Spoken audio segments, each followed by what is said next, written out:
ਬੱਚਿਓ ਅੱਜ ਅਸੀਂ +2 ਕਲਾਸ ਦਾ ਇੱਕ ਟੌਪਿਕ ਪੋਲਰਾਈਜੇਸ਼ਨ ਆਫ ਲਾਈਟ ਨੂੰ ਡਿਟੇਲ ਦੇ ਵਿੱਚ ਇੱਕ ਐਕਟੀਵਿਟੀ ਰਾਹੀਂ ਸਮਝਣ ਦੀ ਕੋਸ਼ਿਸ਼ ਕਰਾਂਗੇ। ਸਾਡੀ ਅੱਜ ਦੀ ਐਕਟੀਵਿਟੀ ਦਾ ਨਾਮ ਹੈ to observe the polarisation of light using two polaroids. ਇਸ ਦੇ ਲਈ ਸਾਨੂੰ ਕੀ ਆਪਰੇਟਰਸ ਚਾਹੀਦੇ ਹਨ? ਇੱਕ ਮੋਨੋਕ੍ਰੋਮੈਟਿਕ ਬੀਮ ਚਾਹੀਦੀ ਹੈ, 2 ਪੋਲਰਾਇਡ ਅਤੇ ਇੱਕ ਸਕਰੀਨ ਚਾਹੀਦੀ ਹੈ। ਨੀਚੇ ਜਿਹੜੀ ਇਮੇਜ ਤੁਹਾਨੂੰ ਦਿਖਾਈ ਦੇ ਰਹੀ ਹੈ, ਇਹ ਪੋਲਰਾਇਡ ਅਸੀਂ ਐਕਟੀਵਿਟੀ ਪਰਫਾਰਮ ਕਰਨ ਦੇ ਲਈ ਯੂਜ਼ ਕਰਾਂਗੇ। ਤਾਂ ਸਭ ਤੋਂ ਪਹਿਲਾਂ ਜਾਣਦੇ ਹਾਂ ਪੋਲਰਾਈਜੇਸ਼ਨ ਆਫ ਲਾਈਟ ਹੁੰਦਾ ਕੀ ਹੈ। The phenomenon due to which the vibrations of light electric field are restricted in a particular plane is called the polarization of light। ਮਤਲਬ ਕਿ ਇੱਕ ਫੈਨੋਮੈਨਨ ਹੈ ਜਿਸ ਦੇ ਵਿੱਚ ਅਸੀਂ ਲਾਈਟ ਦੇ ਇਲੈਕਟ੍ਰਿਕ ਕੰਪੋਨੈਂਟ ਦੀ ਵਾਈਬ੍ਰੇਸ਼ਨ ਨੂੰ ਇੱਕ ਪਰਟੀਕੂਲਰ ਪਲੇਨ ਦੇ ਵਿੱਚ ਰਿਸਟ੍ਰਿਕਟ ਕਰ ਦਿੰਦੇ ਹਾਂ। Polaroid is used for polarization which can produce a plane polarized beam of light। ਅਸੀਂ ਲਾਈਟ ਨੂੰ ਪੋਲਰਾਈਜ਼ ਕਰਨ ਵਾਸਤੇ ਪੋਲਰਾਇਡ ਦਾ ਯੂਜ਼ ਕਰਦੇ ਹਾਂ। Natural existing polaroid is tourmaline crystal। Polaroid allows only that part of light which has vibrations parallel to the axis of the polaroid। ਮਤਲਬ ਕਿ ਪੋਲਰਾਇਡ ਕੀ ਕਰਦਾ ਹੈ, ਜਿਹੜਾ ਲਾਈਟ ਦਾ ਕੰਪੋਨੈਂਟ ਪੋਲਰਾਇਡ ਦੇ ਪੈਰਲਲ ਹੈ ਉਸ ਕੰਪੋਨੈਂਟ ਨੂੰ ਉਹ ਅਲਾਉ ਕਰ ਦਿੰਦਾ ਹੈ। ਅਸੀਂ ਡਾਇਗਰਾਮ ਦੇ ਵਿੱਚ ਦੇਖ ਸਕਦੇ ਹਾਂ, ਸਾਡੇ ਕੋਲ ਕੀ ਹੈ, ਇੱਕ ਅਨਪੋਲਰਾਈਜ਼ਡ ਲਾਈਟ ਦਾ ਸੋਰਸ ਹੈ, ਉਸ ਦੇ ਅੱਗੇ ਅਸੀਂ ਇੱਕ ਪੋਲਰਾਇਡ ਰੱਖਿਆ ਹੋਇਆ ਹੈ। ਉਸ ਪੋਲਰਾਇਡ ਨੂੰ ਅਸੀਂ ਪੋਲਰਾਈਜ਼ਰ ਦਾ ਨਾਮ ਦਿੱਤਾ ਹੈ।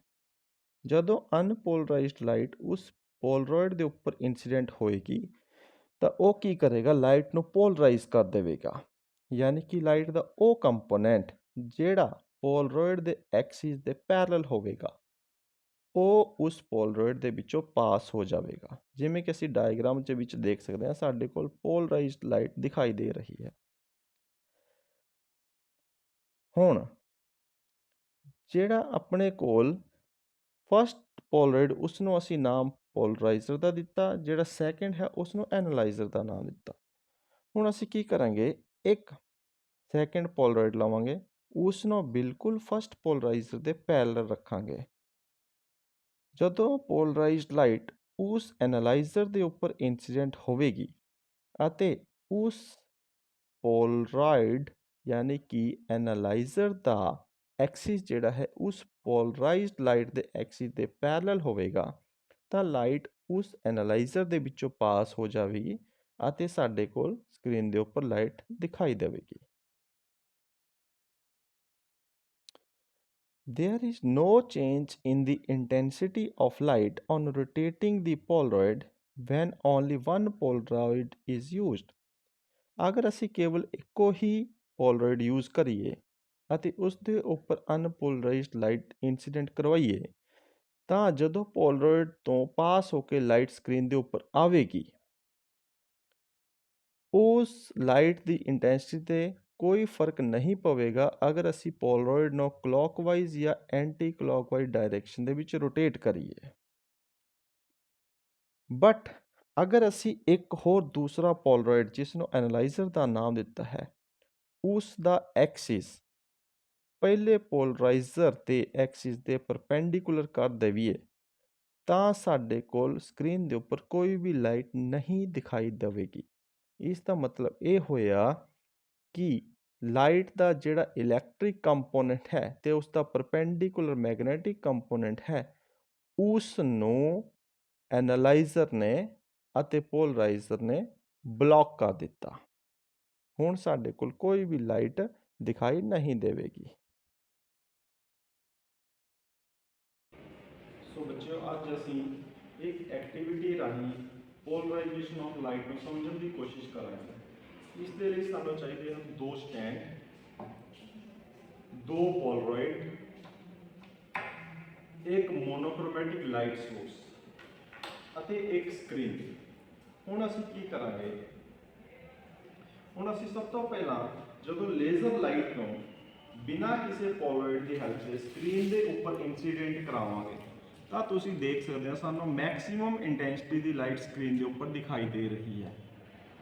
ਹੁਣ ਅਸੀਂ ਕੀ ਕਰਦੇ ਹਾਂ, ਇੱਕ ਸਟੈਂਡ ਲੈਂਦੇ ਹਾਂ, ਸਟੈਂਡ ਦੇ ਉੱਪਰ ਇੱਕ ਪੋਲਰਾਇਡ ਨੂੰ ਫਿਕਸ ਕਰ ਦਿੰਦੇ ਹਾਂ। ਇਸ ਤਰ੍ਹਾਂ ਅਸੀਂ ਇੱਕ ਪੋਲਰਾਇਡ ਨੂੰ ਫਿਕਸ ਕਰ ਦਾਂਗੇ ਬਿਲਕੁਲ ਸਕਰੀਨ ਦੇ ਸਾਹਮਣੇ। ਹੁਣ ਅਸੀਂ ਕੀ ਕਰਾਂਗੇ, ਲੇਜ਼ਰ ਲਾਈਟ ਦੀ ਹੈਲਪ ਦੇ ਨਾਲ ਇਸ ਪੋਲਰਾਇਡ ਤੋਂ ਲਾਈਟ ਨੂੰ ਪਾਸ ਕਰਾਵਾਂਗੇ। ਤੁਸੀਂ ਦੇਖ ਸਕਦੇ ਹੋ, ਇਹ ਦੇਖੋ ਬਿਨਾਂ ਪੋਲਰਾਇਡ ਦੀ ਹੈਲਪ ਦੇ ਜਦੋਂ ਲਾਈਟ ਸਕਰੀਨ ਤੇ ਇਨਸੀਡੈਂਟ ਹੋਈ ਉਸ ਦੀ ਇੰਟੈਂਸਿਟੀ ਜ਼ਿਆਦਾ ਸੀ। ਜਦੋਂ ਅਸੀਂ ਪੋਲਰਾਇਡ ਦੇ ਵਿੱਚੋਂ ਪਾਸ ਕੀਤੀ ਤਾਂ ਉਸ ਦੀ ਇੰਟੈਂਸਿਟੀ ਥੋੜੀ ਜਿਹੀ ਘਟ ਗਈ। ਇਸ ਦਾ ਮਤਲਬ ਇਹ ਹੋਇਆ ਕਿ ਪੋਲਰਾਇਡ ਨੇ ਲਾਈਟ ਦਾ ਸਿਰਫ ਇੱਕ ਕੰਪੋਨੈਂਟ ਹੀ ਜਿਹੜਾ ਇਸ ਪੋਲਰਾਇਡ ਦੇ ਐਕਸਿਸ ਦੇ ਪੈਰਲਲ ਸੀ ਉਸ ਨੂੰ ਪਾਸ ਕਰਵਾਇਆ ਅਤੇ ਦੂਸਰਾ ਜਿਹੜਾ ਕੰਪੋਨੈਂਟ ਹੈ ਉਸ ਨੂੰ ਬਲੌਕ ਕਰ ਦਿੱਤਾ। ਹੁਣ ਅਸੀਂ ਇੱਕ ਦੂਸਰਾ ਪੋਲਰਾਇਡ ਲੈਂਦੇ ਹਾਂ। ਇਸ ਦੂਸਰੇ ਪੋਲਰਾਇਡ ਨੂੰ ਅਸੀਂ ਕੁਝ ਇਸ ਤਰ੍ਹਾਂ ਐਡਜਸਟ ਕਰਾਂਗੇ, ਇਸ ਪੋਲਰਾਇਡ ਨੂੰ ਅਸੀਂ ਸਕਰੀਨ ਔਰ ਜਿਹੜਾ ਪਹਿਲਾ ਪੋਲਰਾਇਡ ਸੀ ਉਸ ਦੇ ਵਿਚਕਾਰ ਐਡਜਸਟ ਕਰ ਦਾਂਗੇ ਕੁਝ ਇਸ ਤਰ੍ਹਾਂ। ਤਿੰਨੇ ਬਿਲਕੁਲ ਇੱਕ ਸੇਮ ਐਕਸਿਸ ਦੇ ਵਿੱਚ ਹੋਣਗੇ। ਹੁਣ ਅਸੀਂ ਕੀ ਕਰਾਂਗੇ, ਇਸ ਲਾਈਟ ਨੂੰ ਫਸਟ ਪੋਲਰਾਇਡ ਦੇ ਵਿੱਚੋਂ ਪਾਸ ਕਰਾਵਾਂਗੇ। ਜਿਵੇਂ ਤੁਸੀਂ ਦੇਖ ਸਕਦੇ ਹੋ, ਜਦੋਂ ਅਸੀਂ ਲਾਈਟ ਨੂੰ ਪਾਸ ਕਰਾਇਆ ਸਕਰੀਨ ਦੇ ਉੱਪਰ ਸਾਨੂੰ ਲਾਈਟ ਦਿਖਾਈ ਦੇ ਰਹੀ ਹੈ। ਹੁਣ ਅਸੀਂ ਕੀ ਕਰਾਂਗੇ, ਜਿਹੜਾ ਸੈਕੰਡ ਪੋਲਰਾਇਡ ਹੈ ਉਸ ਨੂੰ ਹੌਲੀ ਹੌਲੀ ਰੋਟੇਟ ਕਰਾਂਗੇ।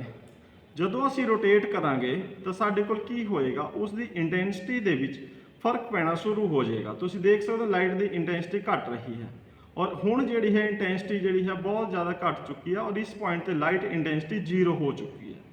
ਇਸ ਦਾ ਕੀ ਮਤਲਬ ਹੋਇਆ, ਲਾਈਟ ਇੰਟੈਂਸਿਟੀ ਸੈਕੰਡ ਪੋਲਰਾਇਡ ਨੂੰ ਇੰਟਰੋਡਿਊਸ ਕਰਨ ਨਾਲ ਕਿਉਂ ਘਟੀ। ਇਸ ਦਾ ਮਤਲਬ ਇਹ ਹੋਇਆ ਕਿ ਲਾਈਟ ਦਾ ਜਿਹੜਾ ਇੱਕ ਕੰਪੋਨੈਂਟ ਪਹਿਲਾਂ ਫਸਟ ਪੋਲਰਾਇਡ ਨੇ ਬਲੌਕ ਕੀਤਾ ਸੀ ਤੇ ਸੈਕੰਡ ਕੰਪੋਨੈਂਟ ਅਲਾਉ ਕੀਤਾ ਸੀ, ਹੁਣ ਸੈਕੰਡ ਪੋਲਰਾਇਡ ਨੇ ਉਸ ਸੈਕੰਡ ਕੰਪੋਨੈਂਟ ਨੂੰ ਵੀ ਬਲੌਕ ਕਰ ਦਿੱਤਾ।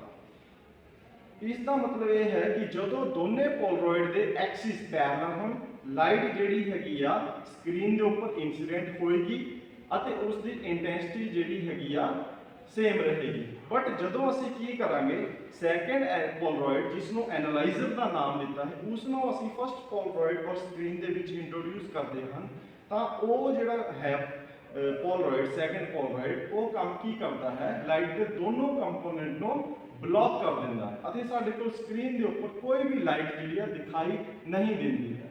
ਸੋ ਹੋਪਫੁਲੀ ਬੱਚੇ ਤੁਹਾਨੂੰ ਇਹ ਐਕਟੀਵਿਟੀ ਪਸੰਦ ਆਈ ਹੋਵੇਗੀ ਅਤੇ ਤੁਸੀਂ ਸਕੂਲ ਦੇ ਵਿੱਚ ਵੀ ਇਸ ਨੂੰ ਕਰੋਗੇ। ਹੁਣ ਅਸੀਂ ਇਸ ਦੀਆਂ ਕੁਝ ਐਪਲੀਕੇਸ਼ਨਸ ਬਾਰੇ ਸਟੱਡੀ ਕਰਦੇ ਹਾਂ। Uses of plain polarized light and Polaroids.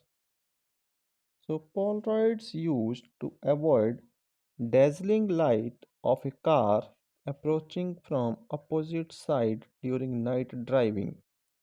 ਜਿਵੇਂ ਕਿ ਤੁਸੀਂ ਇਮੇਜ ਦੇ ਵਿੱਚ ਦੇਖ ਸਕਦੇ ਹੋ, ਇੱਕ ਪਰਸਨ ਕਾਰ ਡਰਾਈਵ ਕਰ ਰਿਹਾ ਹੈ ਅਤੇ ਦੂਸਰੀ ਸਾਈਡ ਤੋਂ ਇੱਕ ਹੋਰ ਕਾਰ ਆ ਰਹੀ ਹੈ ਜਿਸ ਕਾਰ ਦੀ ਲਾਈਟ ਉਸ ਪਰਸਨ ਦੀ ਆਈਜ਼ ਦੇ ਉੱਪਰ ਪੈ ਰਹੀ ਹੈ, ਜਿਸ ਕਰਕੇ ਡਰਾਈਵ ਕਰਨਾ ਮੁਸ਼ਕਿਲ ਹੋ ਜਾਂਦਾ ਹੈ।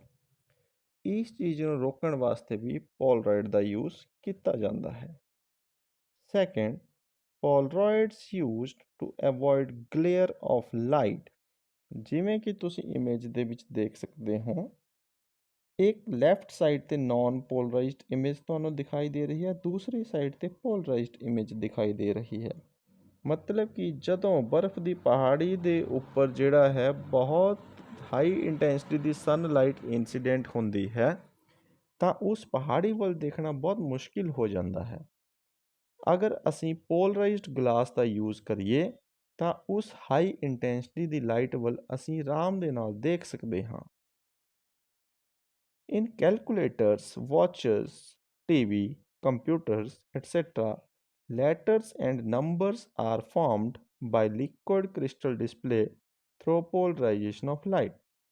ਮਤਲਬ ਕਿ ਕੈਲਕੂਲੇਟਰ, ਵਾਚਸ, ਟੀਵੀ, ਕੰਪਿਊਟਰਸ ਦੇ ਵਿੱਚ ਲੈਟਰਸ ਔਰ ਨੰਬਰ ਵੀ ਜਿਹੜੇ ਹਨ ਲਿਕੁਇਡ ਕ੍ਰਿਸਟਲ ਡਿਸਪਲੇ ਦੇ through polarisation of light the use ਕਰਕੇ ਮਿਲਦੇ ਹਨ। ਸੋ ਹੋਪਫੁਲੀ ਤੁਹਾਨੂੰ ਅੱਜ ਦੀ ਐਕਟੀਵਿਟੀ ਵਧੀਆ ਲੱਗੀ ਹੋਵੇਗੀ। ਤੁਸੀਂ ਵੀ ਇਸ ਨੂੰ ਜ਼ਰੂਰ ਆਪਣੇ ਸਕੂਲ ਦੇ ਵਿੱਚ ਪਰਫਾਰਮ ਕਰਕੇ ਦੇਖੋਗੇ।